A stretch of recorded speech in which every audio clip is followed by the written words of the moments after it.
Hi guys! So today we're going to finish our super cool virus artwork that we've been working on.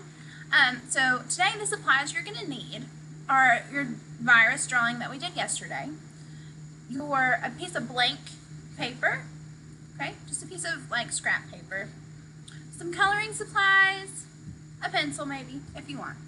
So if you'll go ahead and pause the video and go find those supplies and then come back and finish watching the video, we'll get started. Alright friends, so if you are back, that means you have all the supplies that you could possibly need, and we're going to get started.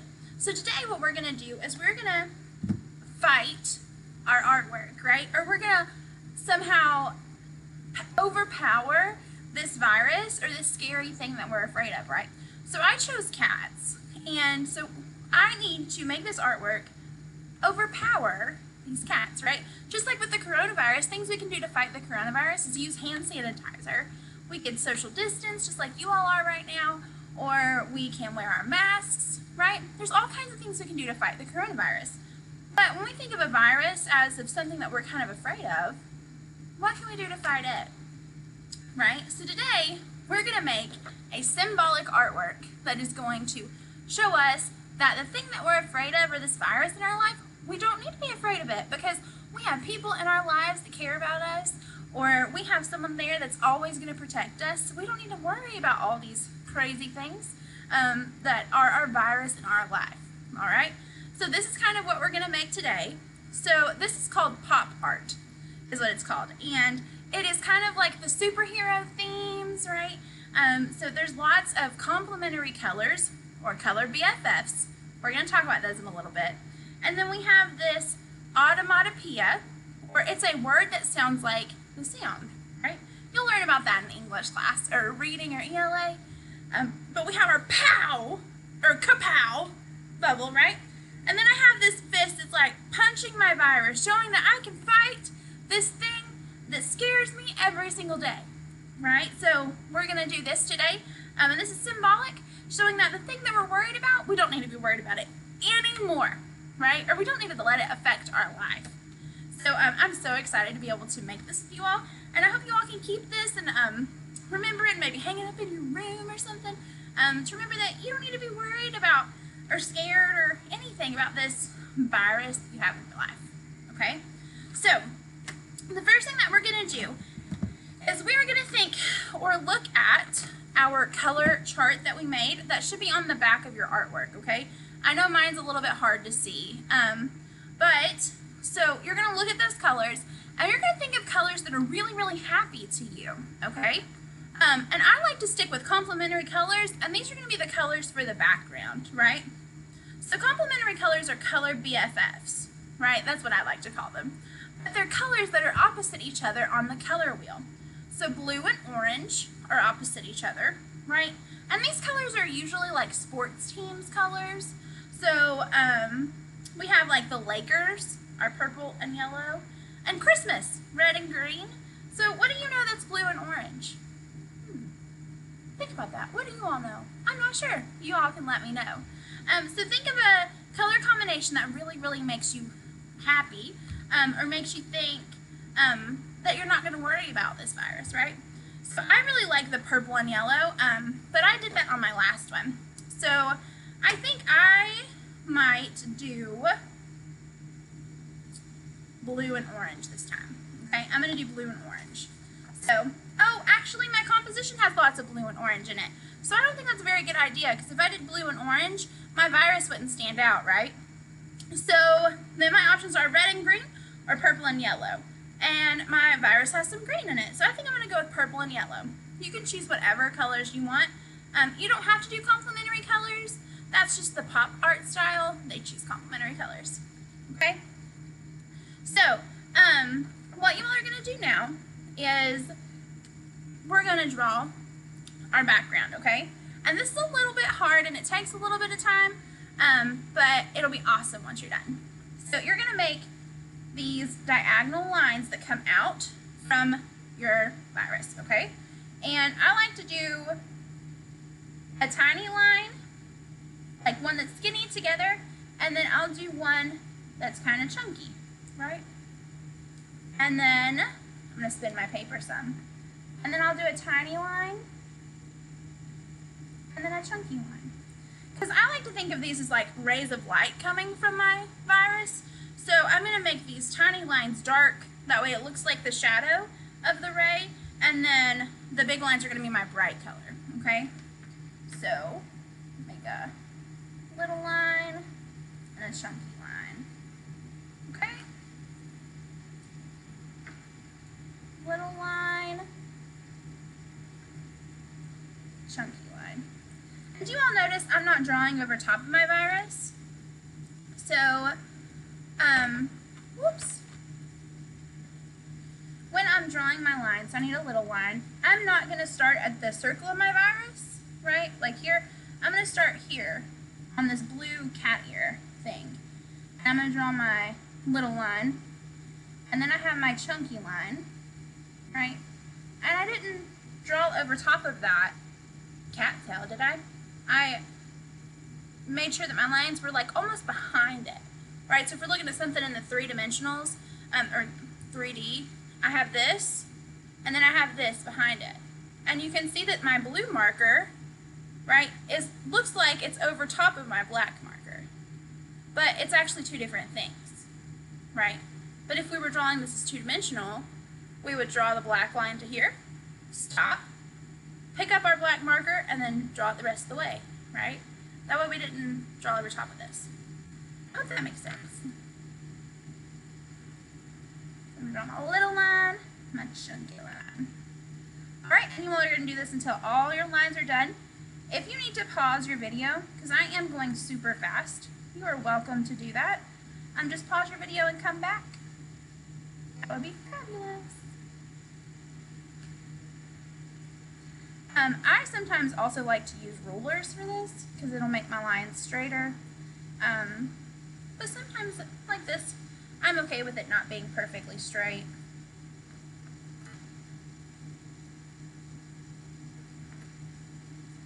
You know, the way to know that something is artistic or man-made is to understand that it's not going to be perfect. And if something's machine-made, it's easily perfected, and you can produce lots of those things, and they're not unique, right? But if something's handmade, it isn't going to be perfect, and it's going to be unique every time, because humans aren't perfect, right? And it's awesome, and it's beautiful that we're not perfect, and we're not the same. So I love handmade things, and I love not having to use a ruler sometimes. Alright guys, so after you have done all your lines, what I'm going to do is I like the chunky ones to be the light color and the thin ones to be the dark, because that makes it its shadow. Okay, so I'm going to use markers and color mine in. And one way to color really quickly is if we hold our marker flat. I'm not sure if you all can see that or not, but if you hold it flat, it makes really thick lines quickly. Instead of coloring with our little teeny tiny tip, see, we can make it flat and color it pretty quickly. Just if you want to, you don't have to color it quickly though.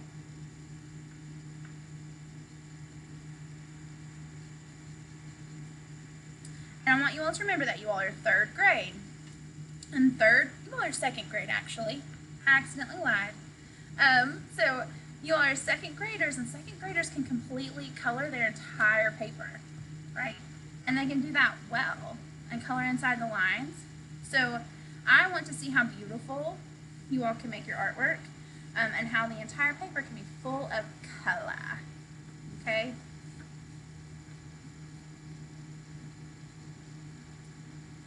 And you all can use any supplies that you want on this. I really like markers because it's just the easiest for me. But if you have color pencils, or I should say any supplies that your family that's with you right now, or whoever's with you, would let you use, right? So if they're not okay with you using paint, then I wouldn't ask them, right? But maybe chalk. I don't know if that's allowed, but that would be really cool to see. Or food coloring. I was quarantined. My husband tested positive for the coronavirus back in July, and we both had to be quarantined, even though I tested negative. And I ran out of supplies, like art supplies, because I had to be quarantined for 24 days. That's almost an entire month. And so I was not allowed to go anywhere, and I ran out of art supplies, and so I started using food coloring as my paint, because I ran out of paint. And that was really cool. I just added a little bit of water to my food coloring and used it like watercolor. So it was a lot of fun to do, and to use different materials in different ways. I had to be really creative. So, and I know you all at home can be really creative too, and try to find some things that you all can use for coloring supplies if you don't have any.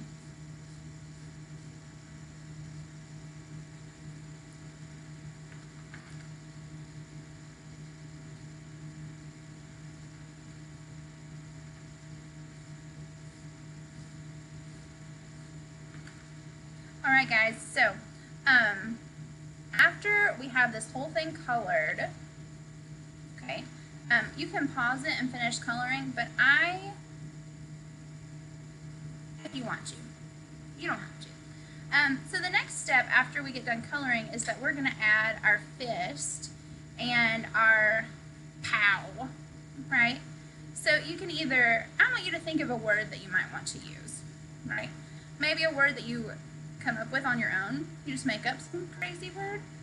Or maybe you want to use pow or kapow. Just think of any kind of word that you might want to use in that cloud. That's going to be with your punch, because you're trying to overpower your fear or that virus that hurts your happiness, right? So I cannot wait to see these. These are going to be awesome.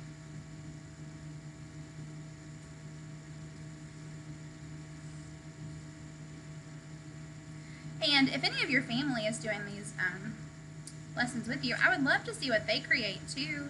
Like if you have a grandmother who's there with you creating art, or, you know, mom or dad or cousin, if they want to jump in on your video and show me what they made too, I would love to see. You know, the more people that's making art, the better.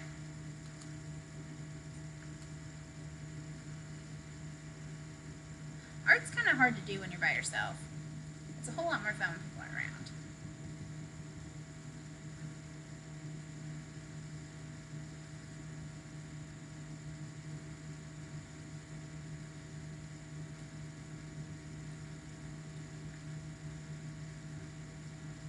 Alright guys, so there's my colored virus with the background.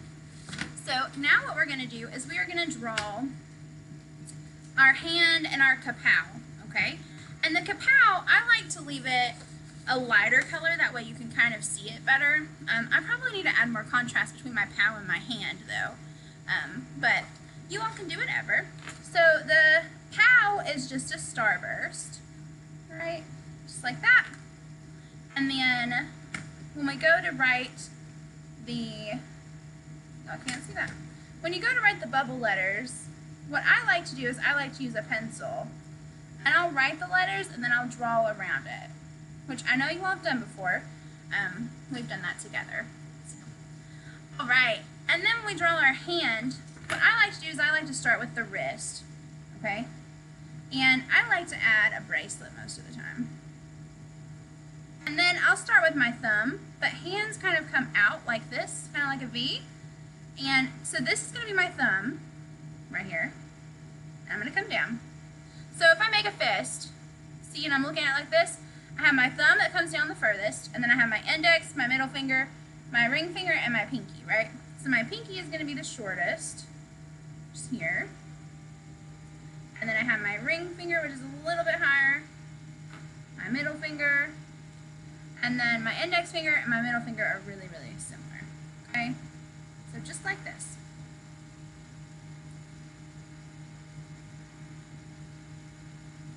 So then I'm going to cut my hand and my pow out and glue it onto my artwork.